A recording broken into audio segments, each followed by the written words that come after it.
Morning, everyone. Happy yet another day in lockdown. And welcome to the news agenda, where I'm feeling in a brilliant mood, as you can tell, with me, Fleet Street Fox. And today I'm joined by the Mirror's politics supremo, everybody, Jason Beattie. Morning, He said, "Oh no, what kind of mood is she in?" And then we're going to take you through the best stories of the day. We're going to discuss what you would do 10 years jail for. Do let us know and ask us your questions. Get into the comments below and ask us whatever's burning a hole in your head, and we'll do our best to answer them for you. We can't answer them all, but we can answer the best ones. So what have we got today? Well, the Mirror has splashed on a story I thought was finished with about a year ago. And there are staff at a hospital in Surrey paying up to £500 a year for the privilege of parking at a job where they have to help haul a country out of a pandemic. Now, last year, Jason, I could have sworn Matt Hancock told us these charges were going to be cancelled for the duration of the crisis. The crisis is still going, so how come his promises stopped? Well, you're absolutely right. March last year, 2020, Matt Hancock said we're going to waive hospital car parking for the duration of the COVID crisis. As last time I looked, I'm still in lockdown. This crisis is still ongoing. And yet hospitals, as we report, this one down in Surrey, have brought back the charges. So we've gone from clapping to carers for clamping to carers. It's absolutely astonishing, isn't it?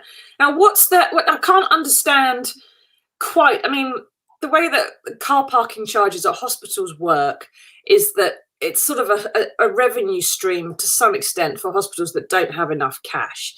Now, when they cancelled these charges last year, was that because the government reimbursed them, or did the hospitals have to take the hit? No. Last year, they set up a fund which was distributed through local councils to help the hospitals with the shortfall. And fundamentally, the problem here is that the NHS doesn't have enough money, and hospital trusts use car parking to kind of prop up their rickety finances, and that's the issue. And obviously, if we properly funded the NHS, none of this would be necessary. I mean, I think but what we miss here is kind of a very human stories. It's nurses, cleaners, doctors on shifts, having to kind of suddenly rush out and feed meters. We did pictures of this a couple of years ago. We've actually saw the kind of nurses running from the hospital to the car park because they were going to kind of face getting a ticket if they didn't do it. It's patience. I remember this from my own experience. My dad was dying over 10 years ago now, having to leave his bed, and he was going to die any minute, and I knew this, to go and feed the meter. And it wasn't the money, which is, to be honest, was pretty extortionate. It was the thinking, why should I, have to go for a 20-minute walk and not see my dad die? And that's the kind of personal stories behind this as well. And I kind of think that there must be a system. Well, I know there's a system because they do it in Wales and Northern Ireland, where you don't have hospital car parking charges. So there must be a system for doing it here in England. It seemed so unreasonable. It was unreasonable before the pandemic. And it says here deeper in the story that during this crisis, they did an NHS poll, and 8% of NHS staff have been paying throughout the pandemic. The charges have never gone away. So whatever fund was handed out, it didn't get to them anyhow. And if this was unreasonable beforehand for people that aren't earning a lot of money, that are doing shifts, who can't use public transport, and who, even without coronavirus, we depend upon to be working and concentrating on their work rather than clock watching and thinking, I've got to go and feed the meter or anything else. And as Paul points out there, why should the NHS have to pay for parking? It's a disgrace. I'd point out as well, Jason, it's a disgrace that patients have to pay, isn't it? Because it will put people off going to hospital when they need to. Well, that is, the studies have been shown that people with chronic conditions such as cancer who need to go to hospital on a regular basis have been deterred from doing this. So it has a kind of counterproductive effect. And as you say, it's taking money out of the pay packets of people we've been standing on the street once a week supposedly applauding. In Scotland, they gave the NHS staff a £500 a head bonus for work during the coronavirus. Here, we're taking £500 out of our pockets for car parking. Exactly. Now, there's another bit I wanted this story that I want to just read out to the viewers, because this is astonishing. As a spokesman for this trust, which is in Epsom, sorry, I don't know the full title of it at the moment, but it says, we've introduced a number of measures to support our staff, including free hot meals every day, and a broad range of measures to help them with their health and well-being.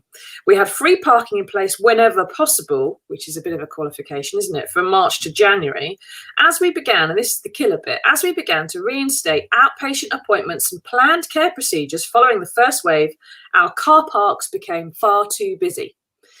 And we had no option but to reintroduce some charges to manage demand. Now, that is a hospital literally saying we're trying to keep people away who have planned procedures, who have appointments, and we're trying to keep them out of their cars and get them onto public transport or walking or whatever it might be. But depending where these hospitals are, they're not always within an easy walk from the patients' homes. And in a pandemic, people are trying to avoid public transport. This is effectively saying we're managing demand. We don't want all these people coming to our hospital at once. That's not what this is for. Yeah, I read this and it just struck me as just a kind of admission that they don't know how to organise anything. There must be possible to implement a system where people who visit the hospital and staff at the hospital can have allocated parking spaces and proof that they've got that allocated space for free, and then have people kind of patrolling the car park to make sure that that the system isn't abused. I don't see why that's not possible. This seems a very lame excuse from the Epsom and St Helier Trust. Yeah, Carol points out there, no car parking machines should be in operation. They're coronavirus super spreaders. It's possible there is some spreading going on via machines. There's different machines in different hospitals. When I had my daughter, the machine, you got a ticket when you went in, and you only had to pay when you went out. So you didn't have to feed the meters so much. Other places you do. And on the maternity ward, you got like a free car parking thing. You just had to present your ticket to the matron on the way out, and you got a token and you were fine. But yet people coming in for outpatient appointments don't have the leisure. John W. Rudd Taylor, hello. Save the NHS, excuse me, aren't they meant to protect us? Yes, and that's why we protect them in return, John. It's sort of a mutual thing. People don't protect you if you do absolutely nothing for them, generally speaking. That's why they get paid wages and they're not slaves. And I don't know about you, but I've never been charged by an employer to park at my place of work, Jason. Don't give them ideas, Susie. No, someone might be watching. Let's not mention that. Yeah, it's a very good point from Ellen Dale here. Her nearest hospital is 20 miles away. Would have to kind of walk quarter mile and catch 2 buses. It's not viable. And understanding people are reluctant to, even if they could, get to the hospital that way, they're reluctant to go on public transport for obvious reasons.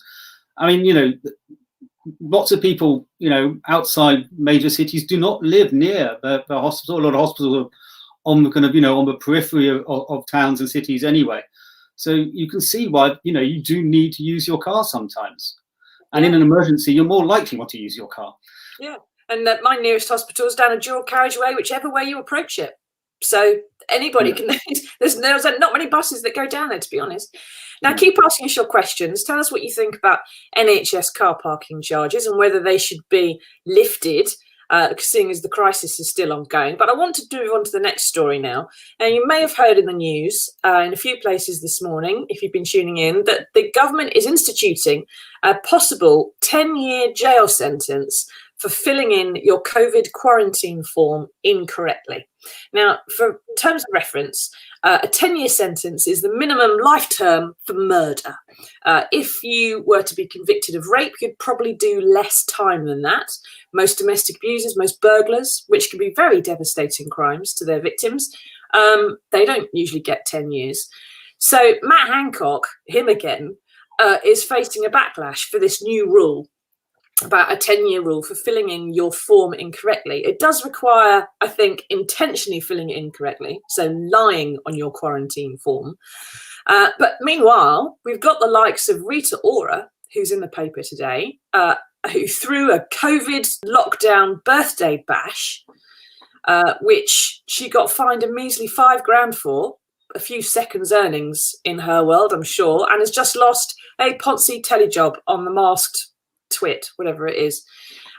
Jason, this kind of, a 10-year sentence for the likes of us, and £5 and less time on telly for the likes of her, that's not sustainable, is it? Politically, is Hancock going to have to try and defend this? Is he going to be facing as you say, you know, you get maximum sentence for sexual assault of a child is 5 years. Same for violent disorder. But you know, those are 5-year offences. You know, dealing in firearms carries 5 years. This is let alone 10 years. So it is extraordinary, and it's slightly worrying that they're using the emergency powers of COVID to bring in such kind of laws, just, you know, on a kind of ministerial whim. I think I understand the reason behind it. They want to kind of make the deterrent as tough as possible, but it's kind of there's so many flaws in this hotel quarantine system, and I'm not sure that the deterrent is going to solve them. But for example, there's 30. This hotel quarantine system applies to 33 red list countries. One of them is Portugal. Now, the last time I looked, there's an open border between Portugal, and I have no idea how they can check you from doing that. Then there's the Dublin Dodge. You heard about Dublin Dodge, Susie? Yes, you fly to Dublin when you come in from anywhere, and then fly from Dublin to the UK, and they don't know where you've been or what you've done, and it's there's no quarantine for people from Ireland or whatsoever. So again, we just have a previous. How do they stop that? I mean, I don't know. I mean, it's beyond me. So I don't know how to stop people moving from Portugal to Spain and flying from Spain to the UK, which would exempt them from hotel quarantine. Now they can say you can, you know, if you're caught doing this, you get a £10,000 fine or jail. But I don't know how they prove it. How are they going to catch you?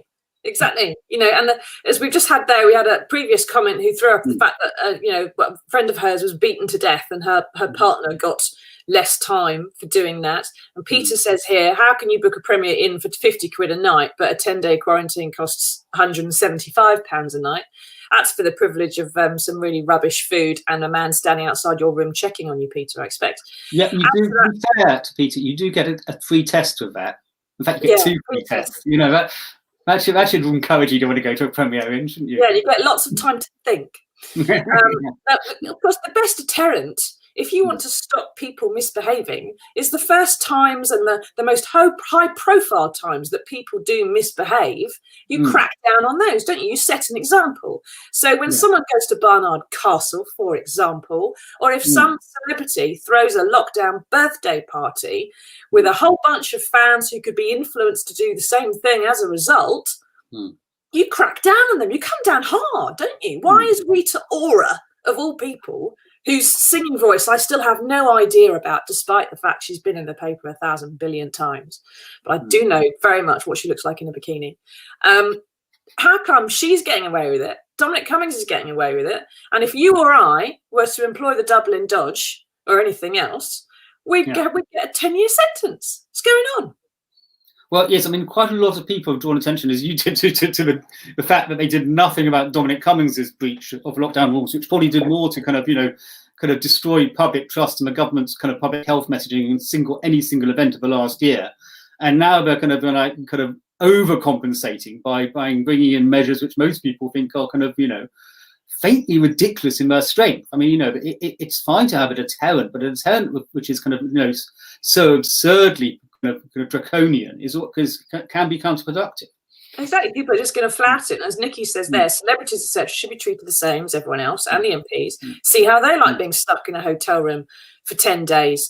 I mean, this is so mad and so obviously wrong to a lot of people. You've got to have a tough measure about breaking quarantine rules, but this seems to be absolutely barking mad. Why?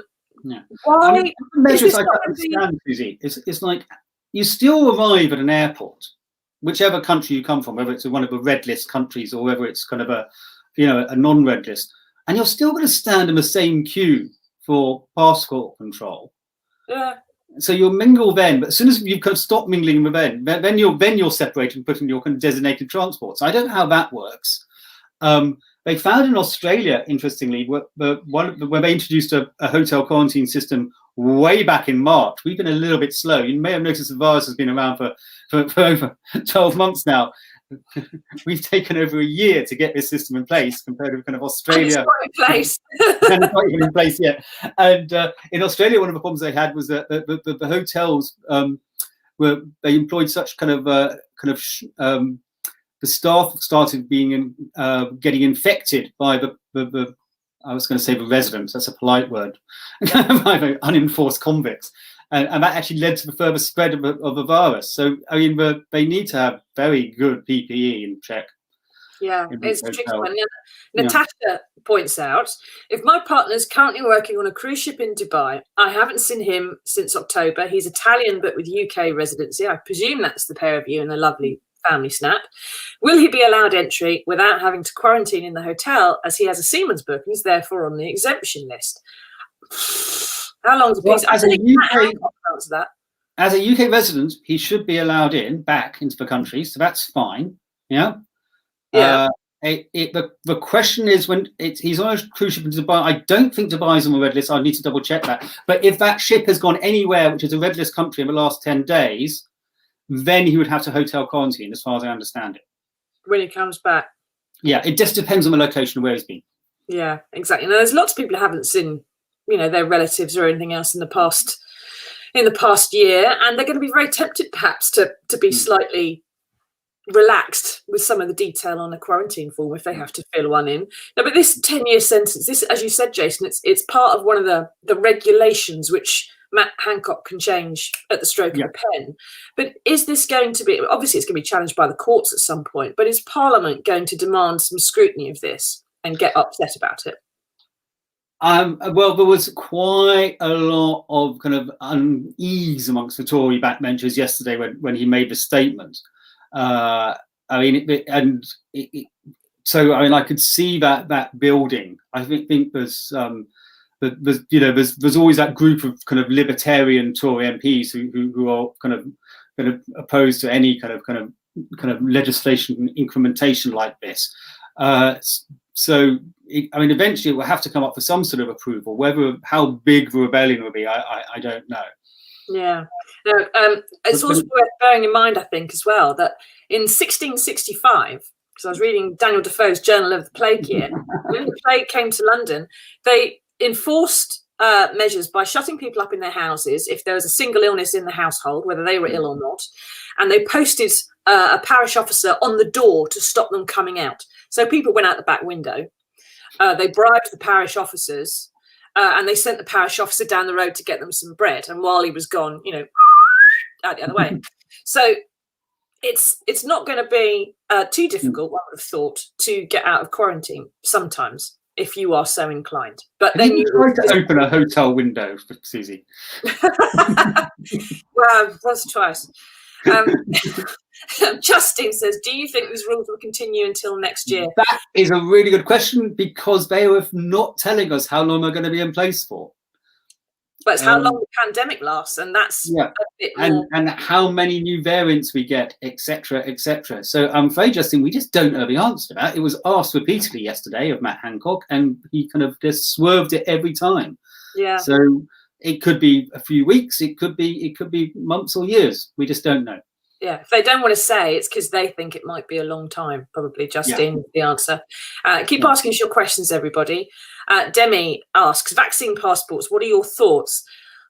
Initially, I thought that's just a great idea. If you haven't had a vaccine, fine, you're not going anywhere, you're in too much trouble. But medics say it's a terrible idea to try and enforce vaccines in this way. And you end up with like a two-tier civilization where there's a whole tier of people who are not part of the health system and don't trust health professionals, and that's not what anybody really wants. What about you, Jason? What do you think?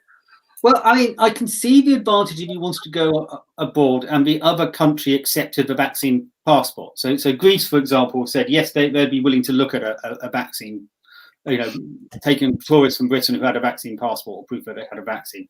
But there's a couple of points. They wouldn't apply to children necessarily, because the children are way down the list of being vaccinated.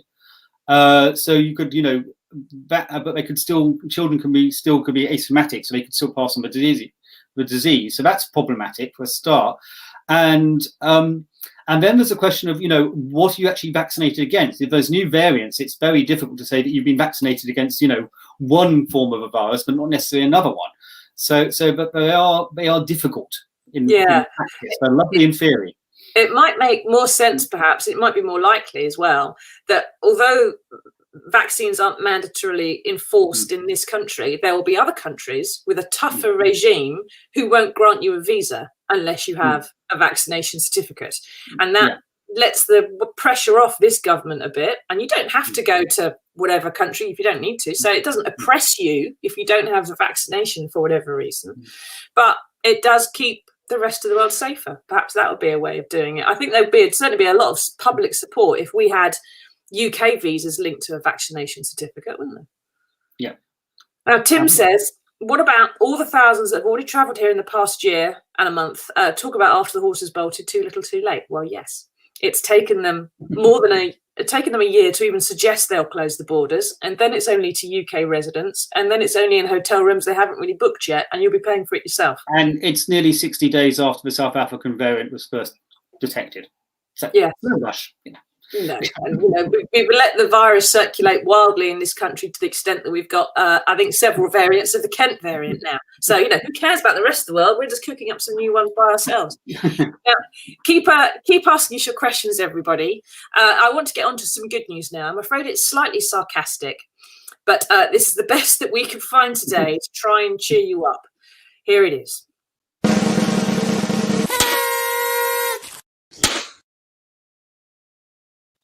Spoiler, it's not good news.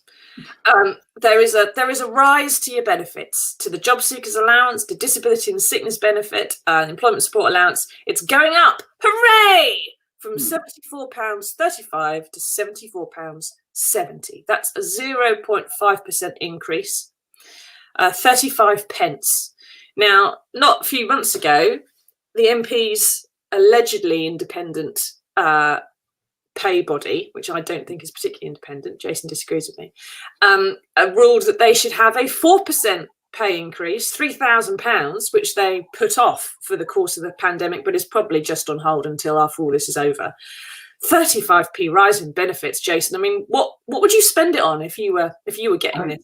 I would spend it on I would put it towards the cost of a thank you card. It'll buy you 1/10. Great copy for the Work and Pension Secretary for her kind of generosity and bountifulness, because it's such a lovely gift. So it is wonderful, isn't it? Yeah. Yes. I would drop my cap as I did it, and I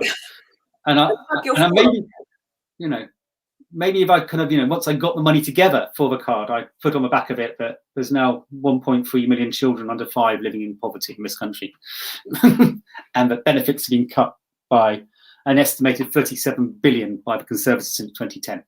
But they've got 35p back, Jason. Don't quibble. They've got 35 pence. They can make this go a long way if they're just a bit more careful with their budgeting, and they can put it towards, a deposit for their house or something like that, so they can get on the housing ladder, which is the most important thing any of us could ever do.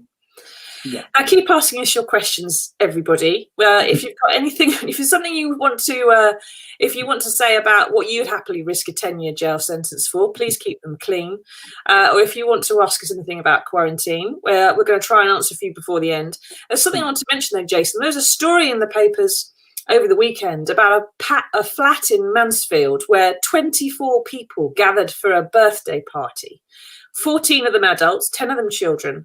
And they, between them, collectively had a fine of something like £11,000 or £12,000, which is double what a Rita Ora would pay. And this was for a first birthday party. And their response, their reaction to this, when the Mirror journalist said, "What were you doing exactly?" They said, "Well, it's our family. We knew none of them had coronavirus. It was all right, wasn't it?"